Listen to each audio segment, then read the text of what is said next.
आप मुझे बताइए, अगर इसी प्रकार से महंगाई बढ़ती गई तो गरीब क्या खाएगा। और भाइयों बहनों, आज प्रधानमंत्री यहां आए थे, लेकिन प्रधानमंत्री महंगाई का मां बोलने के लिए तैयार नहीं है, महंगाई का मां बोलने के लिए तैयार नहीं है। इनका अहंकार इतना है, महंगाई के लिए एक शब्द बोलने को तैयार नहीं है। मरो तो मरो, आपका नसीब। अरे गरीब के घर में चूल्हा नहीं जलता है, बच्चा रात रात रोता है, मां आंसू पी के सोती है, और देश के नेताओं को गरीब की परवाह तक नहीं है।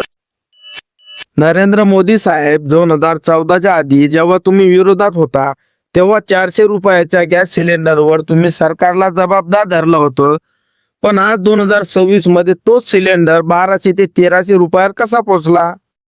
दिवसाला 300-400 रुपये कमावणारा सामान्य माणूस हा सिलेंडर घेणार कसा।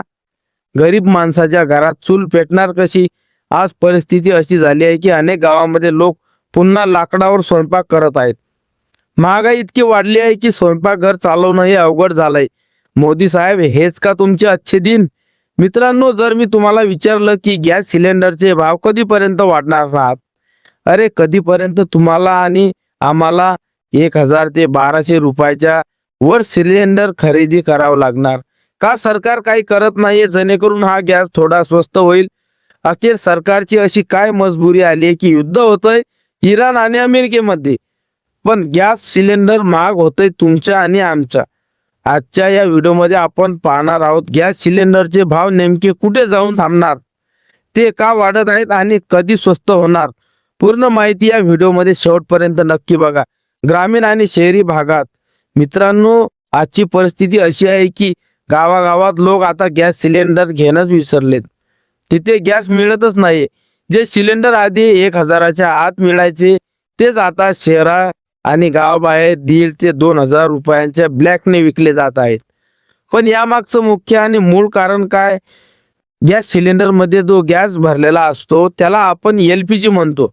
सिलेंडरच्या आत इतका जास्त दाब देऊन हा गॅस भरलेला असतो की तो लिक्विड स्वरूपात असतो, पण जेव्हा आपण गॅस चालू करतो तेव्हा तो वायू स्वरूपात बाहेर येतो। हा झाला सायन्सचा भाग। पण सध्या अडचण सायन्सची नाही तर वेस्ट आशियामध्ये सुरू असलेल्या युद्धाची आहे। सध्या पश्चिम आशियामध्ये जे युद्ध सुरू आहे, इराण, अमेरिका, इस्रायल, त्याने संपूर्ण जगाचं टेन्शन वाढलंय। अमेरिका आणि इस्रायलने मिळून इराणवर मोठा हल्ला केला। इराणचे सर्वोच्च नेते आयतुल्ला अली खमेनी यांना मारण्याचा प्रयत्न झाला, ते मृत्युमुखी पडले, ज्यामुळे हा वाद टोकाला गेलाय। अमेरिका आणि इस्रायल आतापर्यंत 1000हून अधिक ठिकाणावर हल्ले केलेत, ज्यामध्ये 1600हून अधिक लोक मारले गेले। पण इराण सुद्धा मागे हटायला तयार नाही। इराणने सुद्धा इस्रायलला अनेक ठिकाणावर आणि अमेरिकेच्या लष्करी तळावर जोरदार प्रतिहल्ले केलेत। आता यात किती लोक मारले गेले हे अमेरिका आणि इस्रायल जगाला सांगत नाहीये, पण या मोठ्या भांडणामध्ये, युद्धामध्ये मरण कोणाचं होतंय तर ते होतंय भारताचं। स्ट्रेट ऑफ हॉर्मुझ आणि भारताची अडचण आता काय आहे। आता मुख्य मुद्द्यावर येऊया। भारताकडे स्वतःचे तेलाचे विहिरी किंवा गॅसचे साठे खूप कमी आहेत, त्यामुळे आपल्याला खाडी देशांकडून हे सगळं आयात करावं लागतं। तुम्ही कतार या देशाचं नाव ऐकलं असेल। याच कतारकडून भारत आपला 40 ते 50% गॅस खरेदी करतो आणि हा सगळा गॅस ज्या समुद्राच्या रस्त्याने भारतात येतो त्याला म्हणतात स्ट्रेट ऑफ हॉर्मुझ। इराणने आता हा रस्ता पूर्णपणे बंद केलाय। Qatar, Saudi Arabia, Kuwait, Iraq, UAE आणि ओमान या सर्व देशातून येणारा माल याच रस्त्याने येतो। आता जर रस्ताच बंद झाला तर भारताची जहाजं पुढे कशी जाणार। डोनाल्ड ट्रम्प यांची धमकी आणि इराणची अट। अमेरिकेचे डोनाल्ड ट्रम्प थेट धमकी देत आहेत की जर तुम्ही हा रस्ता बंद केला तर आम्ही असा हल्ला करू की तुमच्या पुढच्या पिढ्या लक्षात ठेवतील। पण इराण सुद्धा खूप ताकदवार आहे। तो म्हणतोय तुम्हाला जे उखडायचं ते उखडा, आम्ही रस्ता उघडणार नाही। आधी इराण, भारत, रशिया आणि चीनच्या जहाजांना थोडी सूट द्यायच्या। जिथे भारताची 100 जहाज यायची तिथे आता फक्त 20 ते 30 जहाज कशीबशी येत आहेत।